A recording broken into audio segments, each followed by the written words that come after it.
to another edition of DAC-FP TV. I'm David Conti. Today we're here with Matt Hougan, Chief Investment Officer of Bitwise Asset Management. Matt, thanks for being here. Matt, let's talk volatility. Have we hit the bottom of the crypto pullback? It's a great question. You know, I was on the road for the last month talking to hundreds of advisors, and this was the number one question that they asked me. Unfortunately, the answer is, I don't know.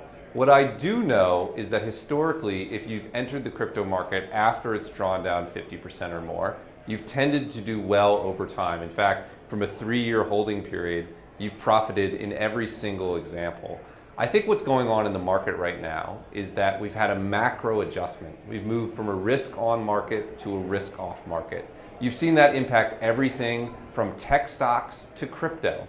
Until that macro market normalizes, I don't know that we're at the very bottom of the crypto market. But what I can tell you is that under the surface, the fundamentals of crypto are stronger than ever. The number of developers working in crypto, the amount of venture capital activity, the amount of new good ideas, the number of users, those are all trending up and to the right. It's just being suppressed by this negative macro environment. Once that macro environment normalizes, I think we could get a sharp rebound in crypto, and that could happen maybe in the second half of this year. What do you see as the most interesting ways to invest in crypto these days? I still think for most investors, the biggest question is just getting into crypto in the first place. And I think the place to start with getting into crypto is with a diversified index-based exposure to the largest crypto assets. So still going from 0 to 1 is the best thing that investors can do.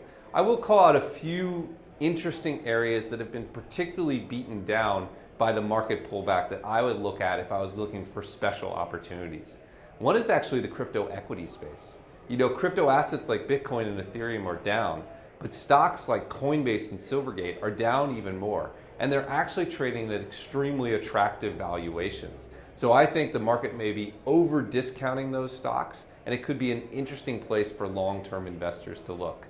I'd also add that some of the specific sectors of crypto have also traded down sharply, and in some cases to very low levels.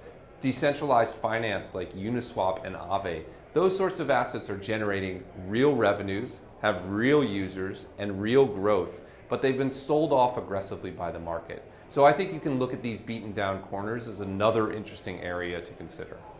Lastly, what risk do you worry about in the crypto market? Yeah, I think the biggest risk continues to be on the regulatory side.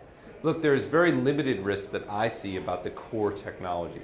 Crypto and blockchain allows money and property rights to exist on the internet in a native way. And it's going to disrupt the way the traditional financial ecosystem works over the next 3, 5, and 10 years. I don't see much that can derail that. But over-regulation or poorly structured regulation could slow that process down. There's certainly a lot of discussion in Washington right now about how we should regulate the crypto market, and it's worth monitoring how that comes out. If they get it right, it could spark the next big bull market in crypto, but if they get it wrong, it could extend this crypto winter. And of course, regulators are human, so we don't know exactly how it will turn out, but that's what I worry about more than anything else.